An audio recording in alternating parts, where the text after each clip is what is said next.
इयत्ता 10वी विषय भूगोल सराव पेपर उत्तरासह गुण 40 वेळ 2 तास। विद्यार्थी मित्रांनो, व्हिडिओ आवडल्यास व्हिडिओला लाईक करा, शेअर करा आणि जर सबस्क्राइब केले नसेल तर सबस्क्राइब करा। इयत्ता 10वी विषय भूगोल दिलेला हा सराव पेपर काळजीपूर्वक पहा। प्रश्न क्रमांक 1 अचूक पर्याय निवडा व विधाने पुन्हा लिहा। प्रश्न क्रमांक 1 गोलार्धाचा विचार करता खालील पर्यायांपैकी भारत कोणत्या गोलार्धात आहे? योग्य उत्तर आहे पर्याय 3। त्याचबरोबर प्रश्न क्रमांक 2 भारताच्या आंतरराष्ट्रीय व्यापारापैकी डॅश डॅश टक्के व्यापार सागरी मार्गाने होतो? पर्याय 4 95%।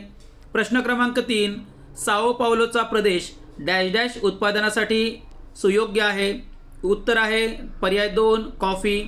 प्रश्न क्रमांक 4 अचूक गट ओळखा। भारताच्या दक्षिणेकडून उत्तरेकडे जाताना खालील पठारे क्रमाने आढळतात? योग्य उत्तर आहे प्रश्न क्रमांक 1 कर्नाटक, महाराष्ट्र आणि बुंदेलखंड। प्रश्न क्रमांक 2 वेगळा घटक ओळखा। प्रश्न क्रमांक 1 ब्राझीलमधील वन प्रकार, इथे वेगळा घटक आहे पर्याय क्रमांक 3 हिमालयीन वने। प्रश्न क्रमांक 2 भारताच्या हवामानावर परिणाम करणारे घटक, वेगळा घटक आहे पर्याय क्रमांक 2 दख्खनचे पठार। प्रश्न क्रमांक 3 पावसाचे प्रकार, वेगळा घटक आहे पर्याय क्रमांक 2 हिम।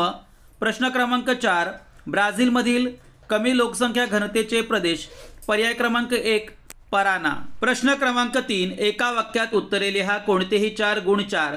प्रश्न क्रमांक 1 भारतातील पर्जन्यासाठी कोणते वारे कारणीभूत आहेत? नैऋत्य मान्सून वारे व ईशान्य मान्सून वारे। प्रश्न क्रमांक 2 पुरागू आकू नदी कोणत्या ठिकाणी अटलांटिक महासागराला मिळते? उत्तर आहे साल्वाडोर जवळ। प्रश्न क्रमांक 3 जागतिक स्तरावरील 3 प्रकारच्या अर्थव्यवस्थांची नावे लिहा। भांडवलशाही अर्थव्यवस्था, समाजवादी अर्थव्यवस्था, मिश्र अर्थव्यवस्था। प्रश्न क्रमांक 4 भारतातील वली पर्वतांची नावे लिहा। हिमालय पर्वत। प्रश्न क्रमांक 5 ब्राझीलमधून कोणते अक्षवृत्त जाते? विषुववृत्त व मकरवृत्त। प्रश्न क्रमांक 4 भारताच्या नकाशा आराखड्यामध्ये दिलेली माहिती भरा व सूची तयार करा, कोणतेही 4 गुण 4।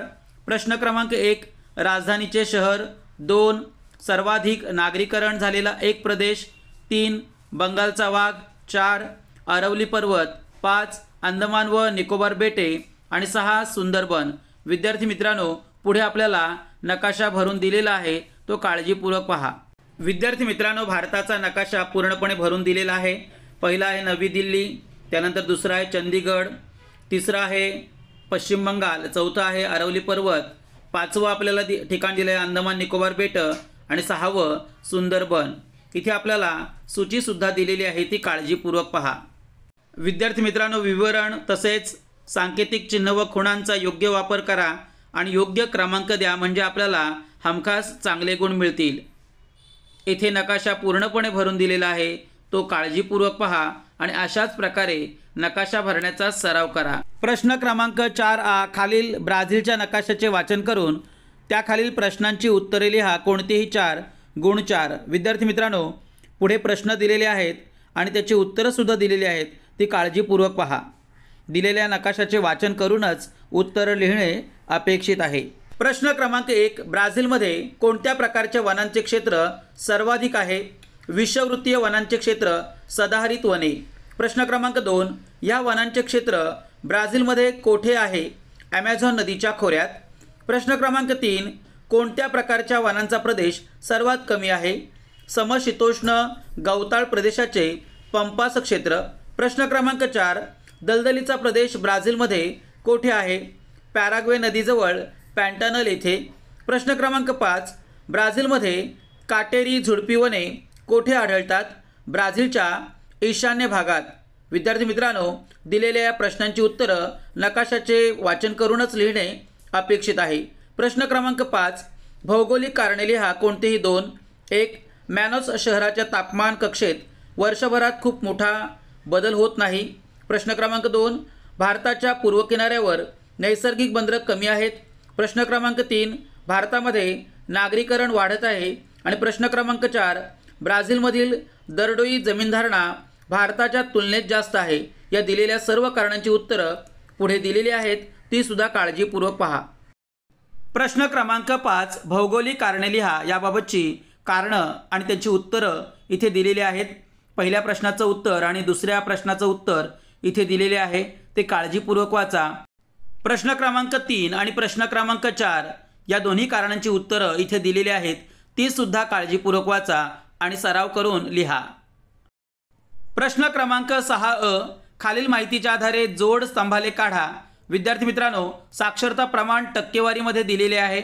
इथे भारत आणि ब्राझील या दोन देशांतील साक्षरतेचं प्रमाण टक्केवारीमध्ये दिलेले आहे, ते काळजीपूर्वक पहा आणि जोड स्तंभालेख काढण्याचा प्रयत्न करा। तसेच दिलेल्या 1, 2 आणि 3 या तिन्ही प्रश्नांची उत्तरं लिहा। हा प्रश्न क्रमांक 6 आहे। विद्यार्थी मित्रांनो, याबाबतचा आलेख पुढे काढून दिलेला आहे, तो काळजीपूर्वक पहा। तसेच तिन्ही प्रश्नांची उत्तरं सुद्धा दिलेली आहेत, ती सुद्धा पहा। प्रश्न क्रमांक 6 याबाबतचा हा आलेख भारत व ब्राझील साक्षरता प्रमाण। विद्यार्थी मित्रांनो, इथे प्रमाण लिहिणे अपेक्षित आहे। तसेच आपण दोन्ही देशांमधील साक्षरतेचं प्रमाण टक्केवारीमध्ये दर्शवलेलं आहे। अशाच प्रकारे आलेख काढण्याचा सराव करा। विद्यार्थी मित्रांनो, योग्य प्रकारे आलेख काढल्यास आपल्याला 3 गुण हमखास मिळू शकतील।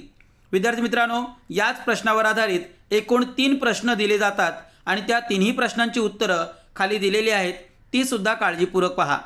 इथे आपल्याला प्रमाण 1 सेंटीमीटर बरोबर y अक्षावर 10% आणि x अक्षावर 1 सेंटीमीटर बरोबर 10 वर्ष इतकं प्रमाण आपण घेतलेलं आहे। शिवाय तिन्ही प्रश्नांची उत्तरं इथे लिहून दिलेली आहेत, ती काळजीपूर्वक पहा। पहिल्या प्रश्नाचं उत्तर आहे ब्राझीलमध्ये साक्षरतेचे प्रमाण अधिक आहे। दुसऱ्या प्रश्नाचं उत्तर आहे 1991 मध्ये ब्राझील आणि भारत यांच्या साक्षरतेच्या प्रमाणात 31.8% इतका फरक आहे। प्रश्न क्रमांक 3 चे उत्तर 1981 ते 2016 या काळात भारतातील साक्षरतेचं प्रमाण 31.4% तर ब्राझीलमध्ये 18% वाढले आहे। विद्यार्थी मित्रांनो, दिलेला हा आलेख काळजीपूर्वक पहा। तसेच दिलेल्या प्रश्नांची उत्तरं सुद्धा पहा आणि अशाच प्रकारे आलेख काढण्याचा सराव करा। प्रश्न क्रमांक 6 किंवा प्रश्न क्रमांक 6 भारत आणि ब्राझील यांच्यातील व्यापाराच्या आलेखावर आधारित प्रश्नांची उत्तरे लिहा। विद्यार्थी मित्रांनो, दिलेल्या आलेखाचे चांगले निरीक्षण करा आणि दिलेल्या 6 प्रश्नांची उत्तरं आपण लिहिणे अपेक्षित आहे। यापुढे उत्तरं दिलेली आहेत, ती सुद्धा काळजीपूर्वक पहा। विद्यार्थी मित्रांनो, 6 येत नसेल तर 6 सोडवण्याचा प्रयत्न करा। प्रश्न क्रमांक 6 याबाबतची सर्व प्रश्नांची उत्तरं इथे दिलेली आहेत, ती सुद्धा काळजीपूर्वक पहा।